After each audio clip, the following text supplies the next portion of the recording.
Hey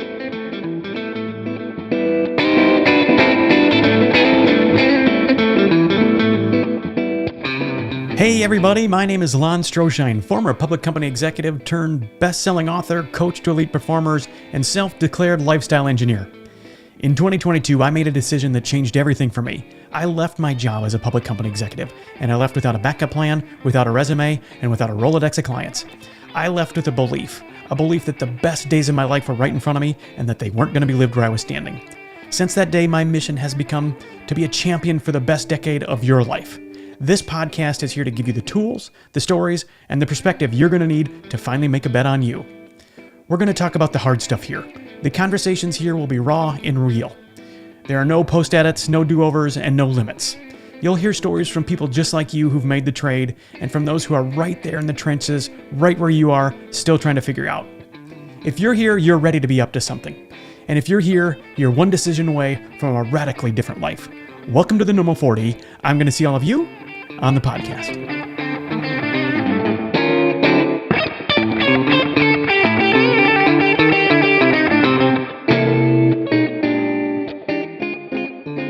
Friends, don't adjust your dial. This is Normal 40, the podcast, the OG version, which is myself, Adam Eaton, and my partner in crime. You know him as the man behind Normal 40 and many other things. He's always up to something, candidly. His name is Lon Stroschein, and Lon is with me on his own podcast, which would be silly if he was not Lon. Welcome back. The reunion tour has begun. Adam and Lon are back in front of microphones and cameras again. Everything feels right in the world. Dude, I get to do a lot of fun podcasts. I get to interview a lot of really fun, incredible people. But if I'm being honest, these are my favorite. I love just rambling with you, and neither one of us really have any idea where this is going to go. We had our typical 6 or 7 minute intro with one another, catching up on a few things. What's going on? How are things going? And then we said, well, let's just talk about this. And here we go. And I can't wait to see how it unfolds, man. It's always a blast. Again, if you're following along, Lon, you've got a new venture, how people are getting in contact with you. I want to get to that first, though, because I want to make sure people are staying in touch with you. I am guilty of losing track a little bit. You've got me back on track. But where can I find all of the ruminations that become Normal 40 and everything that's tickling around in that brain of yours? Yeah, well, I appreciate it. I am doing something new. I'm actually doing a lot new.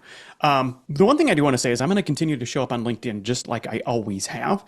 LinkedIn has been incredible for me. It's been an incredible platform. It's changed my life. Just that platform has, and it's in my reach. But LinkedIn is a business for itself, and it's in it for itself, and it gets in my way of mission. It filters out what I want to say. It has control over my audience, and it's just kind of I'm at this place where I don't want to be controlled by LinkedIn. I just don't. So I'm going to Substack. I'm going to continue being on LinkedIn, and I've launched a newsletter. If you're getting my newsletter, now called The Inevitable, formerly called The Rambler, it's coming from Substack. You probably don't know it, but it's coming there. And I'm spending more and more time on Substack, which is just a more organic place for me to show up, connect, comment with people. Yes, it's social media, but it's for people like me. It's for writers. It's for creators. And it's just more personal. So I'm intentionally spending more time over there. In fact, this podcast, Adam, is actually going to be it's going to be hosted on Substack. Now, to the average listener, they're not going to know. So look, behind the scenes, you're probably not going to notice a whole bunch. I'm just trying to tell you, join me on Substack. It's different, it's more intimate, and I'm spending more time there. And I've had a lot to learn. It's not an entirely intuitive platform, if I'm being honest, Substack, from a creator standpoint, but it's a really pretty friendly, intuitive platform for my user standpoint and an engagement standpoint. So I'd encourage everybody to just head on over to Substack, look up Lon Stroschein or Normal 40, and you're going to find me. Yeah, I really hope people do that, Lon, because every time you and I kind of put one of these on the calendar, I get kind of reflective. I always think kind of about the start of how you and I came to pass. And there's episodes in the archives that you can come and find that about, right? And so when I hear about you moving platforms, I hope people really do take the opportunity to follow you, because I always think about our intersection and how much you've helped me kind of understand me a little bit better. And I was thinking through this before we hit record, like what's the main thing? Like there's a famous basketball coach, Pat Riley, who has a saying, keep the main thing the main thing. And I was thinking to myself, what's the main thing that I've kind of gleaned from I think we did this up before the show, 4 year involvement with you in Normal 40. What's the main thing I've gleaned? And I think it boils down, Lon, to one word. Are you ready for this one word? I've been thinking Dude, about I it. can't. You're expecting some big I giant, am. I right? hope I can spell it because I'm going to write it down as you I say think it. you can. The word is permission. You have given me, and I assume others, by the way, if you're listening to this, the permission to know that it's okay to think differently. It's okay to feel differently. It's okay to want to go after different things. I mean, that permission, that word, you can use it in so many different lanes and lenses and venues. But as I think about kind of an encapsulation of what our interactions have been, what our relationship has been, when I started lurking on LinkedIn and found you, and as we've had conversations, and as you think about new platforms, it's been permission. You've given me and others the permission to be our best selves, hopefully. And you may not be there today. And I know we've talked about this ad nauseum. We can do that again. You may not be your best self today, but you're giving them permission to go find out who that dude is. Who's that dude that you want to be? Who's the dude you set out to become? And I think about that, Lon. I think about our interaction. So I want to start there. Did you know that, first of all? Did you know, or do you recognize that you're giving people kind of that permission, or that that's part of why people maybe attract themselves to you? When you and I did our first podcast, Adam, back in late 2022 already, I had no idea. I had no idea that permission was a thing. And after literally, now more than 1,000 rambles with people, and reviewing them in my own mind, playing them back sometimes in person, re-listening to these stories. I write about them every week. I pull one of these rambles and I write on Substack and on LinkedIn, real stories of the normal 40. And I take somebody and I retell their story as they arrived at me. And it was through that process when I went back to people I talked to 6 months ago, 1 year ago, 18 months ago, and I said, what was the thing? What was the thing that was standing between the person they were, the person that was talking to me, and where they wanted to be? There was something there. And it was a little bit different for everybody, but it came back to this belief that maybe it wasn't the right time, that maybe it wasn't responsible, maybe that they should just wait a little bit more, maybe they should just put in another year. It always came back to talking themselves into waiting for some reason, and they had good reasons. There's really good reasons. Oh, my spouse stays home and I'm the provider. I've got to stay there because our kids are in private school. You can give yourself 1,000 good reasons why this isn't the right time. So it wasn't, it had to go deeper than that. And so the whole premise was, what was the thing? What was the thing that they had to kind of confront? And it comes back to permission to try something new. Now, here's spoiler alert, here's how the process works for people who go through Normal 40. It starts with this awareness, the awareness that something isn't what it used to be. And that's it. And you can sleep through it, you can work through it, you can walk past it, but you know it's there. It's just kind of in the back of your mind. You can feel it, you know it's there, but it doesn't impact your work. And then pretty soon you acknowledge that, hey, this isn't going away. And you got to acknowledge that. You got to acknowledge that something's there. And now, okay, now you're looking. You're like, what the heck is this? And that's at the point where it starts to get a little bit worse and it starts gnawing at you. And then all of a sudden, you get to this place when you're acknowledging it and you're aware of it. This is where you're saying things like, well, if I can just get through this quarter, things are going to get back to normal. If I can just get through this project launch, we're going to get back to normal. If I can just get through to the bonus that I know I'm going to get, then I'll get back to normal. You're kind of explaining to yourself why you're not yourself. And that's the carrot you're sticking out there for you to follow. And you're working yourself through it. Well, at some point you get to this place like, well, this isn't getting better because I've been saying this now for 2 years that I think it's going to get better. And now I'm just getting frustrated. And that's the point when people finally can acknowledge, they can finally accept that I'm writing to them. And so those are the 3 A's: to become aware that something's wrong, to acknowledge that I'm talking to you, and accept that you're going to have to do something about it. Those are the 3 A's. And so the people who find me, the people who book those rambles, they've gone through all those 3 A's. They've accepted it. That's where, like, okay, this is on me. I'm accepting that I'm not who I was. I'm accepting that it's my responsibility to do something. I have no idea if this dude can help me. I have no idea if this podcast I'm listening to is going to have any impact on me, but I'm accepting that something's not right and that it's not getting better. And so so they're there. They're at this weird point that they don't even know how to navigate. They don't know how to explain, and they haven't even told anybody about yet because living it and frustrated by it. And so when they find me, what I try to do is permit them to feel the way they feel and to encourage them to see that what they're feeling as a gift. It doesn't feel like one in the moment. It feels like frustration. It feels like stagnation. It feels like all those things. It feels like you kind of want to hide from it. You just want to get back to feeling like you used to feel, going where you used to go. And so, but the entire purpose of a ramble, in hindsight, after thousands, is to get people to accept and then permit themselves to doing something about it. So that's how we get to permission.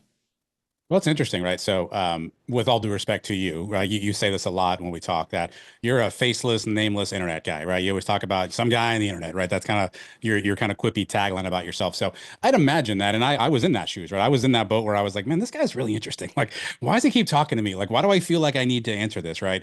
And getting on a ramble with you allowed me to understand that. But if I'm being honest, Lon, you were the easy part, right? Because you were like, hey man, you're feeling something. Go with that. Feel that. Like use that, right? You giving me permission, air quotes, was the easy part. The hard part was now what do I do, right? Because again, you're a faceless internet guy. I could close my laptop lid and never see you again. I had other people in my life I had to see, right? How do you get to the point where you say to yourself, okay, I'm now internalizing my own permission. I realize I have to give myself permission to go do the next steps. But the next steps maybe are seeking permission from others in your life. That to me was a lot harder. And I'm curious, as you kind of interact with folks, is that kind of the harder step, right? It's one thing for, again, faceless internet Lon to go, yeah, go for it, dude. Go chase those dreams. Go be who you want to be, right? Go get that second act out of the way. It's another thing to sit down at the kitchen table across from the wife and go, honey, can we talk for a second? Like that's a lot more challenging than picking up a Zoom call with Lon. It's such a good point, Adam. I talk through these things, um, and they're not episodes. They're not one and done. When you become aware, that you're just not feeling like you used to feel, like I said, you can walk by that for years, literally years, before, and you'll spin around it before you acknowledge that something's wrong. And you'll spin around, you acknowledge it, you come back to it, gosh, it's just, and you acknowledge it, and then you accept. And just because I say you accept, it doesn't mean you're ready to start working on it yet. You're accepting, yes, I've got to do this, but yes, I've got to do this. So if you can just imagine this spiral, you're going to spiral through these things. It's not a crisp, clear flipping of the card. Okay, now do this. Now you're done. You're going to spiral around all of these things. And permission, you better believe it. You're going to spiral around that a lot. Nobody comes looking for my permission. Nobody needs my permission. But everybody gets to this place where the permission they need most isn't even their spouses, isn't their kids, it's their own. It's the permission from themselves to themselves to actually go try something, to just permit themselves to feel like they want to feel, permit themselves to say the words out loud. I have exactly what I wanted, but now I'm ready for something new. In the trade, I have an entire chapter. It's the chapter that's repeated back to me more than any other chapter. There's two. One is my daughter's chapter, and the other one is the chapter titled, Maybe My Work Here Is Done. Do you know what that is, Adam? Permission. Maybe my work here is done. When you say those words, that's permission to say, this part of my life is done. It doesn't mean I don't like it. It doesn't mean I don't get to take it with me. It doesn't mean any of that stuff. It just means that I'm ready to move out of this chapter of my life, and I'm permitting myself to start the next one. And starting the next one, and this is the point of your question, is, well, then what? What does that look like? How do you? Because getting permission, well, that's getting my permission is easy. Getting your own permission is hard, and then getting permission from those around you is conversation. So that's the first thing. The most important thing is the hardest permission you're going to have to get is permission from yourself. Permission to say to yourself, maybe my work here is done. Maybe the best work of my life. No, not maybe. The people who find me say unequivocally, the best decade of my life is right in front of me. And I know it. The problem is I don't know how to get to it. I don't know how to access it. And damn it, on most days, I can't even articulate it. Can you help me do that? And when they start talking like that, guess what? I hear permission. When they start thinking, what is it? Instead of What am I tired of? What am I trying to get away from? Now they're permitting themselves. This is that spiral. This is that spiral of them permitting themselves to doing what's next. What comes after permission? Exploring. So AAA, aware, acknowledge, accept, permit, and you're going to spiral around permission a whole bunch because what do your spouse think? What is your, how do you feel? You got to spiral around that, and then we start exploring, and then we spiral around exploring for a while. So that's how we do it. Hey everybody, thank you for listening to Normal 40 the podcast. If you're here, it's probably not an algorithm or an accident. If you're here, it's probably you. And if you're here, I want to invite you to try something else. 2 years ago, I launched a community called The Insider. And when I created it, I thought it was going to be a coaching community where I could come in and teach. But what it's become over the last few months is something radically different. It's a place where we hang out, where we help one another, where we support one another, where people come in really skeptical that there's really a group of people like us doing things like this, and really skeptical if there's anything out there that can be helpful to them. And what they find after only a few calls is that we're really here, we really show up, there really are people in your corner, and that if you lean into it, it can change your life. I'm inviting you to be an insider. It might be the best decision of your lifetime. Go to normal40.com and you'll find the insider, and I hope to see all of you on the inside. Help me maybe solve a myth for me for a second, right? Do I have to have an idea of what that next chapter looks like in order to begin thinking about permission? Meaning, how many people kind of wander to you saying something's wrong? I don't know what it is. I just know it's not right. Again, I've been in a ramble with you, and if you haven't booked one of those yet, I know Lon's got a pretty action-packed calendar, but I encourage everyone out there to find a way to get on it and find a ramble. Lon does this thing, which at the time, our first interaction, super annoying, right? Because he kind of asks you questions about, well, what do you mean by that? Well, tell me more about that, right? And I remember you saying to me, and I said, Lon, something just doesn't feel right. You go, well, what's next? What are you gonna do next? I don't know, man. I don't know. Well, what does your ideal life look like? I don't like. I had no answers. I just knew it wasn't where I was sitting, right? And that made it challenging for me to ultimately get to that permission spot, because I felt like I can't grant myself permission to figure out what's next until I figure out what's next, right? So I'm the old math. I know your wonderful wife Mindy's a teacher. The old math frame for math, but I think it's PEDMUS, right? You have parentheses, exponents, whatever. You do things in certain orders. What are the order of operations here? Because there are probably people out there who say, yeah, you know what, I know I have to give myself permission, but permission to what? They don't know what that what is. How do you kind of balance those operations in order of, like, I don't know what that thing is, but I know I need to do something, right? What has to come first? How do you kind of put those two puzzle pieces together? When I ramble with people, I've got a process that I take people through. While every ramble is uniquely its own, and none of them are cookie cutter, I do have a process and that I take absolutely everybody through. And I've got a series of questions that I ask people. And my very first question I ask every single person I've ever rambled with, to include you, Adam. I could go back and find the notes. I ask them to just put into words what you're feeling. And the words I'll read some. Here's what Wes told me last week. Loneliness. That I don't want to do this anymore. And I certainly don't want to do this the rest of my life. Michael said, I've got more to give than what I'm giving right now. I'm faking it on most days, and I feel misaligned. Greg, what do you feel? I feel a void. I feel like I'm not happy, and I feel like something is missing. Jessica, what do you feel? Complete frustration. I'm scared that even if I know what I wanted to do, I wouldn't have the courage to go do it. Okay. Dina, tell me what you're feeling. Disconnected, flopping in the wind, and distracted. I mean, so everybody comes in with these incredible words that they use to describe how they're feeling. And then I do something that nobody expects and frustrates everybody. My very next question, after they emotionally tell me what they're feeling, I say, okay, so then what's the dream?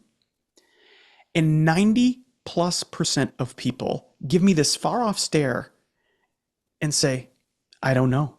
That's why I'm talking to you. And so then I'll break it down and say, I get it. So what are the ingredients? If your life is going just better in 12 months, just what are the ingredients? Just what's changed? And they can articulate that again. Just going back at looking at some of these notes. What are the ingredients to once? Just to feel good about doing good. That's what Michael said. Solving new challenges. Okay, those are ingredients. Those are actually So while people have no idea what the dream is, they know the feelings they want to have.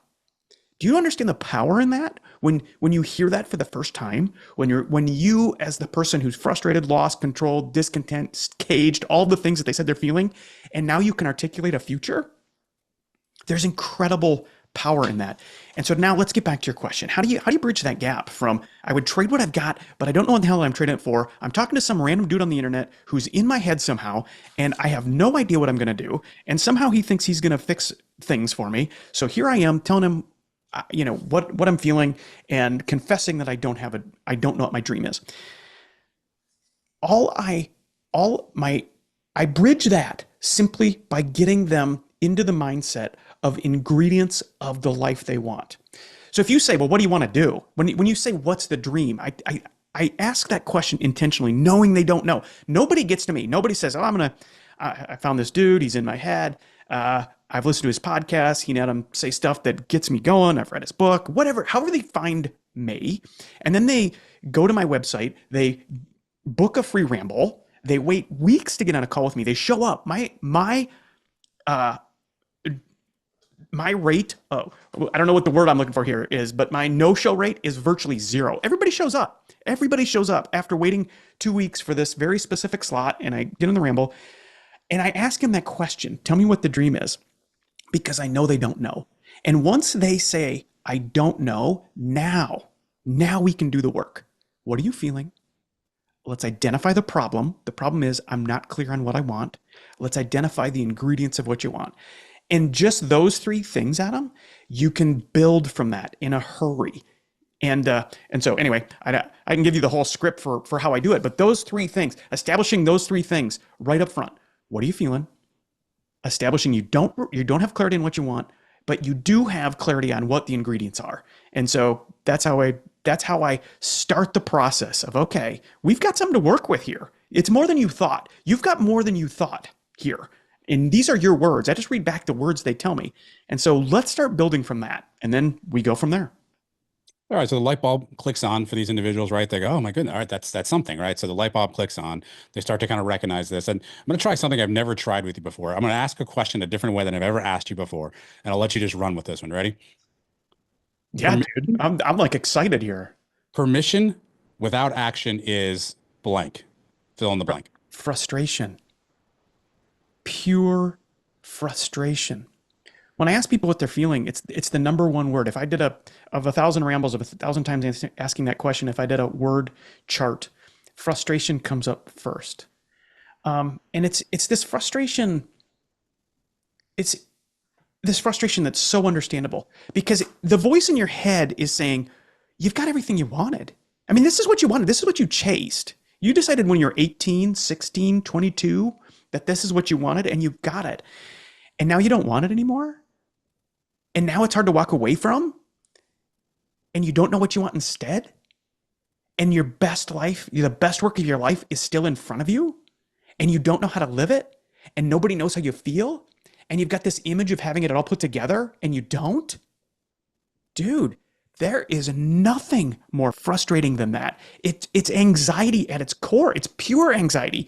And anxiety without curiosity is just frustration. It's just this thing that holds you down. But anxiety with curiosity, anxiety with some action, anxiety with exploring, anxiety with people who are where you are with tribe, that gives you a whole different outlook. And so that's why I do free rambles. It's to get them to realize they're not alone. There's more clarity than they're giving themselves credit for. And there's a process we can work through to get them there.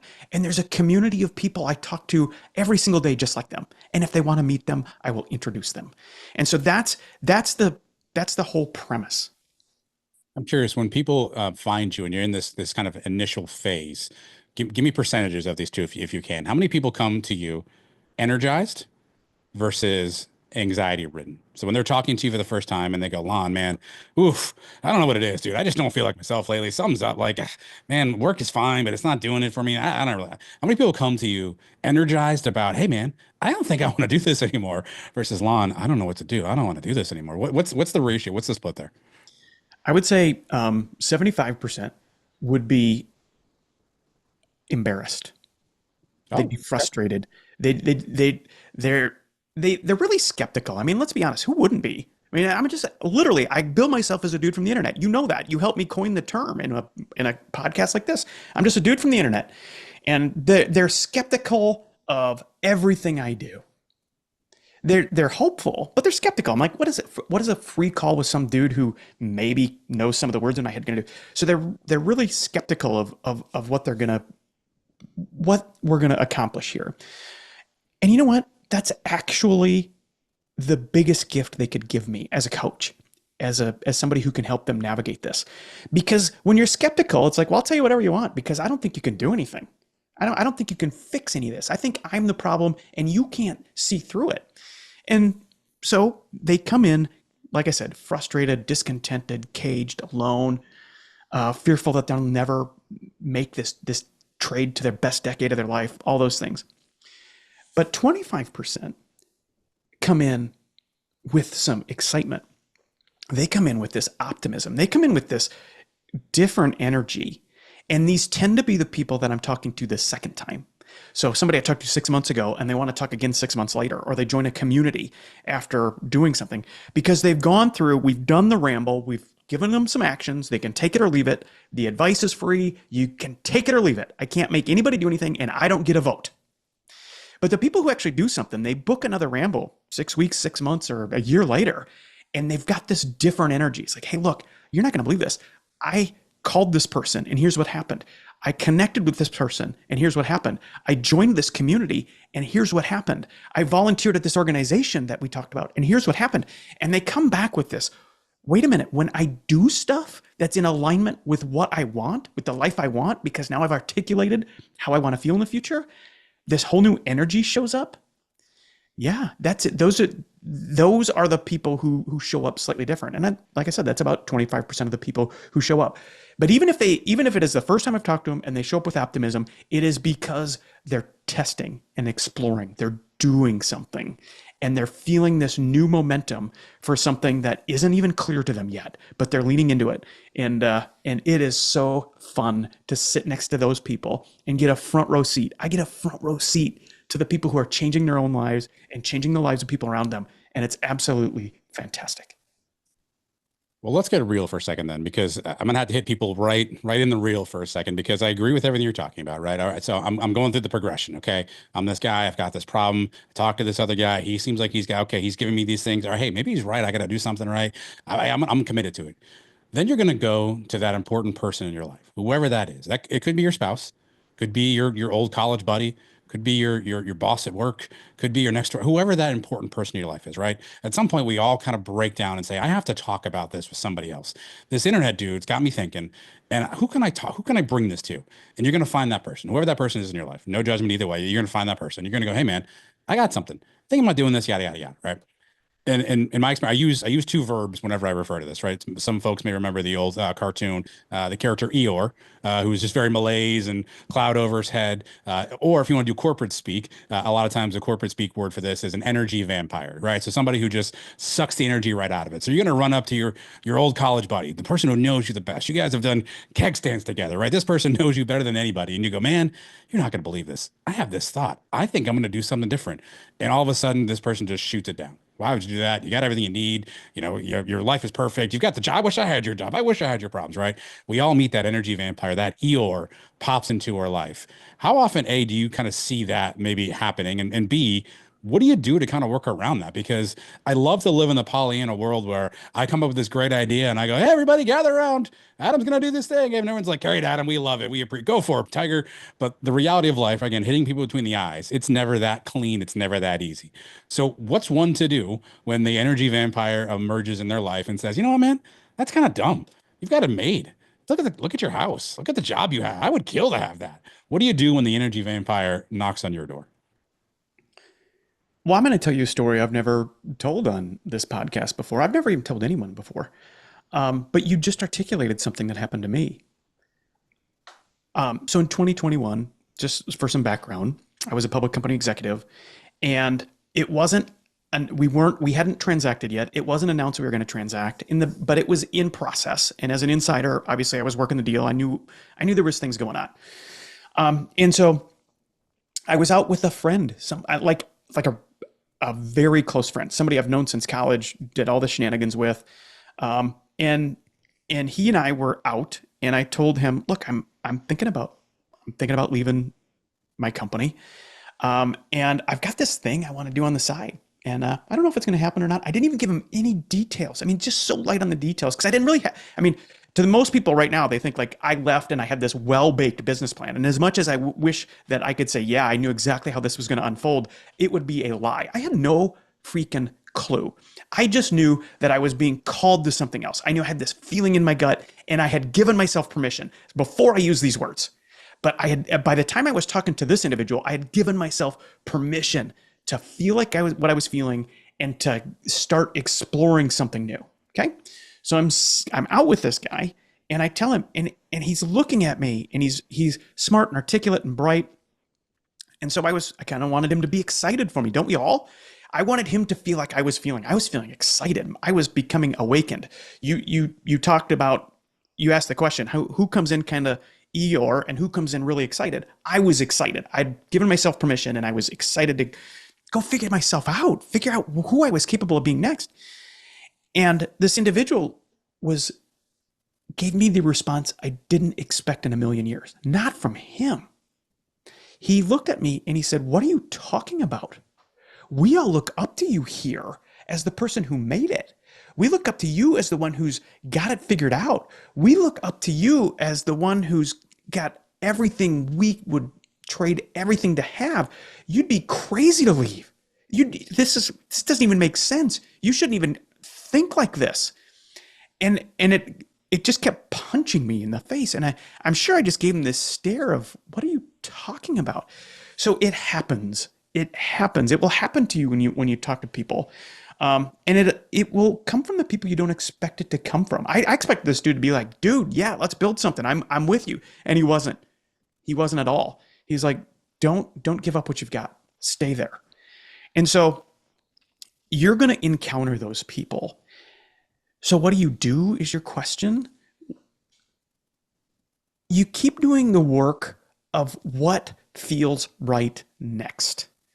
What feels right next? It felt right for me at that point to tell him what I was thinking about.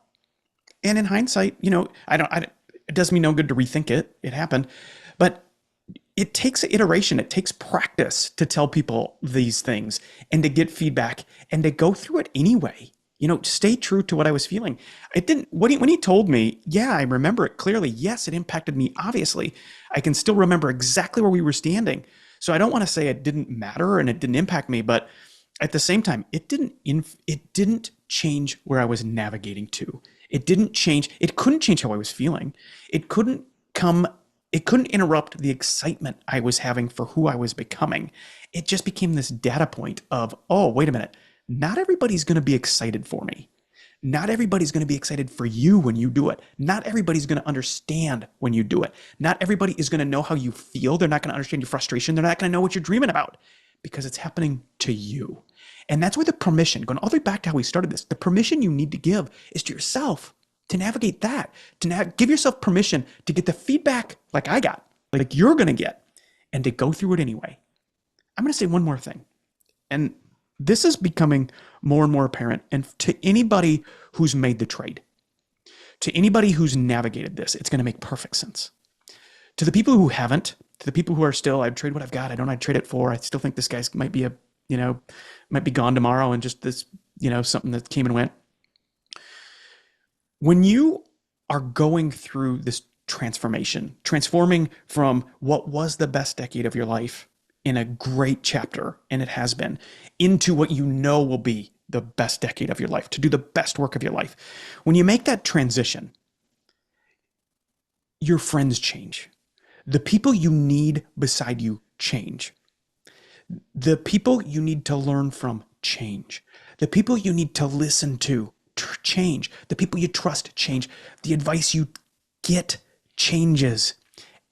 And it's weird and awkward and lonely, to get a new group of friends. It doesn't mean you're kicking your old ones to the curb, but it means you care less about what they think about what you're doing. This gentleman of mine, this guy I told, I love him like a brother, but I couldn't care less how he felt about my decision. I needed new friends. You know what I did? I got them. I was building them on the side. And those new friends were the voice I needed for who I was becoming next. So that is all going to be part of this transformation. Make sure when you go through the permission, you're giving yourself permission also to find new friends, people who are 2 and 3 and 4 steps ahead of you, people who want to see you take a bet on yourself. You're going to need them. You're going to need them as fans, and then you're going to need to be their fans because guess what? They're going to need you too. And it's all in this permission phase of permitting yourself to get new friends. I'm curious. Help me figure out a conundrum as I hear you say this. I want to give myself permission, but let's say that I know that Bob and Sally and Jim, my old friends, my friends aren't going to be okay with this. I just know this. Maybe I've tried. Maybe to your point, I had this conversation, and Bob said, "Dude, are you an idiot?" And I recognize, okay, that this group here is not on board with that. Am I really giving myself permission if I'm not willing to tell everybody else? Such a good question. I I think you are. I mean, I didn't. You kind of have it. I had a choice in that moment. Let's go back to this moment in this bar with this gentleman, and let's call him Craig because that's his name. And and I was shocked by it. And I in that moment, I remember I'm telling you, I was blown away, surprised. I just shocked that he just wasn't as excited as I was because clearly I was giving off excitement. I mean, just like I'm giving off passion now, I was giving that excitement. I'm like, dude, I'm thinking about doing X, Y, and Z, and I don't know how it's going to work. I don't know how it's going to pay the bills, but I feel it. I can feel it burbling in me, and I got the response I got. And I had a choice when he punched back, and he wasn't trying to be mean. He wasn't doing it to try to slow me down. He just didn't understand. He didn't understand what I was feeling because I didn't tell him what I was feeling. I didn't go back and say, here's the frustration I was feeling, and here's what I'm going through, and here's what I've been wrestling with, and here's how long I've been thinking about it. I just said, I'm going to do this next. And so when he started telling me how he felt about my decision, the dude who saw me climb and he saw me trade and he saw me miss birthdays and parties with the family because I was traveling and I was putting in the hours when he saw me get to where I was. And so his thing was keep it. You paid the price of admission, keep it. And so his advice wasn't his advice was the advice of a friend who I needed to get where I was. And in that moment, I could have opted to say, you know what, Craig? No, you're wrong. You're wrong. Here's why. Here's the 10 reasons. Here's the things. Or I could say, I didn't think about it like that, but I think I'm ready. And I'll keep you posted as to what I'm thinking about doing, but it's on my heart right now and I'm thinking about it. And that's what I did. I chose not to risk a friendship. But in that moment, I didn't know it at the time. This is me looking back at this conversation after years later and watching other people go through it. It's me navigating and accepting, we can go right through this again in that moment, me and Craig in that moment, having the conversation. I'm admitting, I'm emitting excitement. And he puts up a block saying, I don't think this is good. And in that moment, I just had to become aware of where he was coming from, acknowledge what he's saying, accept that it isn't going to be helpful to where I'm going, and then permit myself to go be me. I mean, it's the same thing in that moment. It's the same exact, except I'm telling you, there's spirals, and this is going to come up again. So now I'd permitted myself to say, okay, he isn't part of my future as it relates to where I'm going. And that's harsh and hard.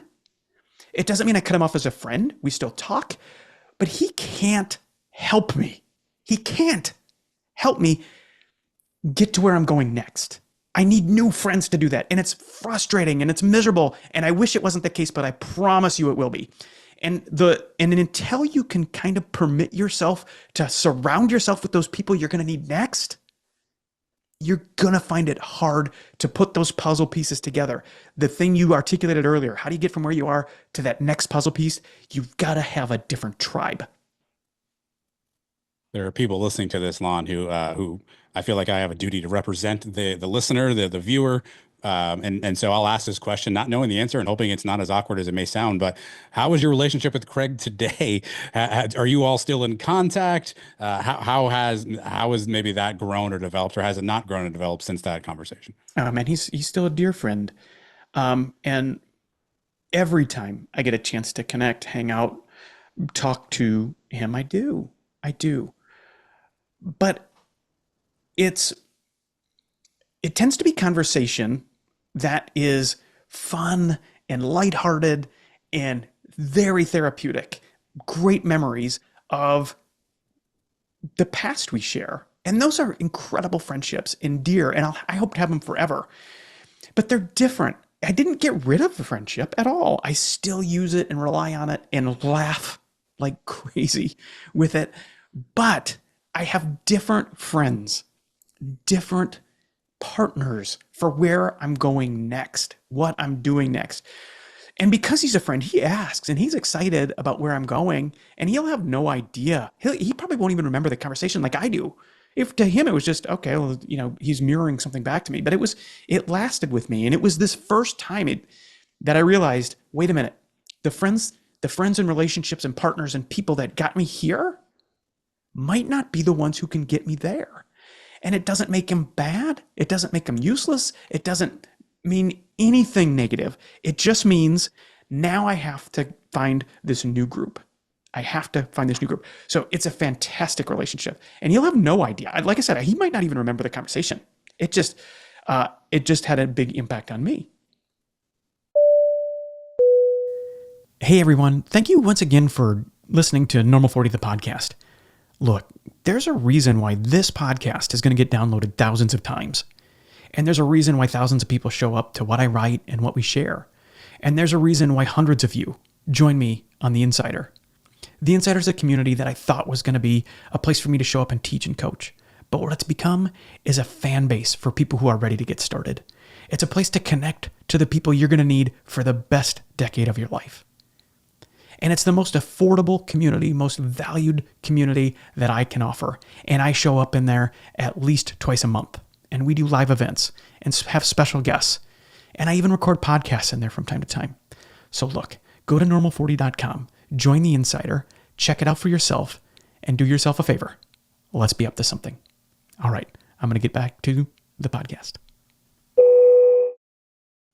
As we put a kind of a bow on this episode, Lon, a couple of things strike me, and I said this earlier, and I made this note, and I think back to my experience in this phase, right? I always try to take myself back to maybe where I was, where we're talking about this moment in time, about permission, about action, about all those things. And I said something earlier, but I wrote two things down here. Number one, this is just my recollection. I love your reaction to my recollections. One, Lon can't give you permission. Two, Lon doesn't have the answers. You do. And I think that was the biggest epiphany for me throughout this process, through the permission and the action phase and I resonated so much with the notes you read from some folks in your recent rambles.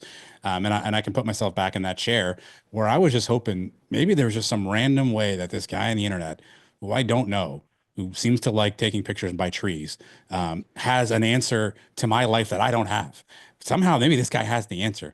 And I think the initial thing that, I don't say frustrated me, but was a roadblock, right? Everybody has these things in life, like roadblocks show up, is I showed up hoping you would have the answer. And you kept turning the back around to me and asking me what the answer was. And it took me a long time to kind of get past that. So when I think about the permission phase, it's when I finally realized I didn't need permission from you. You weren't going to have answers for me. I had to kind of dig in and do the work. And I'll be honest, that didn't click after Ramble 1. I don't know if it clicked after Ramble 2. I think you and I probably did like 3 or 4 of these, and admittedly I had a little more access to you because we were planning a show at that point in time. So I had more lawn time than maybe most do, but probably wasn't the first couple of rambles until I finally realized, like, this dude's smart. This dude knows a lot of stuff.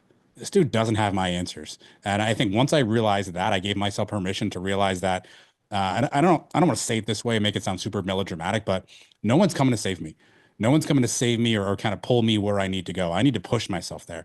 And I think when I think about acceptance, I think about permission, that's what comes to me as I was hoping you would nudge me along and, we'd be like NASCAR and I would just kind of ride off your coattails and make all the turns and end up where I was supposed to end up. And I turned around and you were in the infield drinking a Miller Lite. And I was like, wait a minute, you're supposed to be guiding me. And I think that to me, Lon, when I think about permission, that's what kind of resonates for me.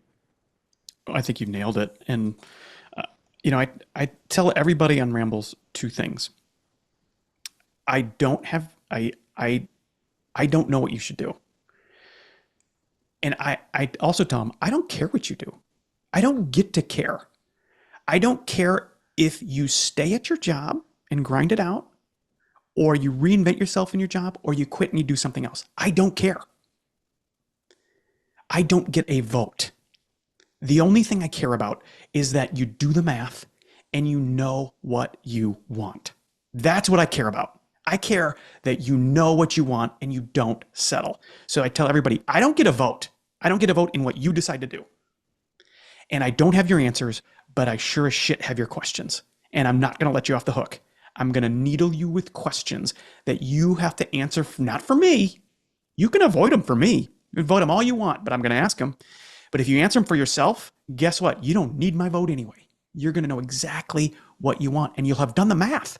Now, if you stay, you can't, if you do the math and you stay, you can't get 5, 6, 7 years further into the path you're on and say, boy, I wish I'd have done something different. I wish I'd have done the math, because you did it. You stayed for a reason. If you do the math and you leave, you can't get 3, 4, 5, 6 years into something new and say, boy, I wish I'd have done something different, because you did the math. You made an intentional decision. The thing that leads to regret is tolerance, to never stop and never do the math. Nobody ever regrets doing the math, getting informed, and doing what feels right. We all regret tolerating, obeying, sliding by, remaining frustrated, loss of control. We all regret letting that happen for too long. So I think you summed it up perfectly, and I don't have anybody's answers, but you better believe when you get on the phone with me, I'm going to give you all I've got to come up with the questions that you should be answering. You mentioned getting on the phone with you, Lon. That's a good place to maybe put a pin in this one and start thinking about the next one. But how can people get on the phone with you? How can people interact with you? How can people just get a general sense of who you are and what you're working on? Where can they find you? Where do you show up? Give all the shameless plugs one can give at this point in time. There's 3 things I would say. First, sign up for my newsletter. I hate to even call it a newsletter because there's no news in it. It's just notes for me and to you. It's a ramblings. It's kind of things that I've learned along the way.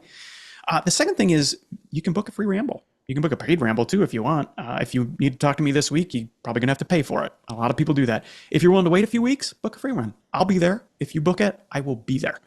So you can find both those things at normal40.com. And the third thing that I'm doing more and more intentionally, and this is probably something we should ramble about on a future podcast, Adam, is that it's becoming more and more clear to me that my calling, as it's getting more and more refined, and it takes time. Remember the spiral? Remember the swirl? It takes all of us a while. And the thing that's getting more and more clear to me is that building community of people, not of AI, not of artificial anything, of real people really going through this, and bringing people from all walks of life together and putting them across the table from one another is becoming part of just what I love. I love to see people connecting.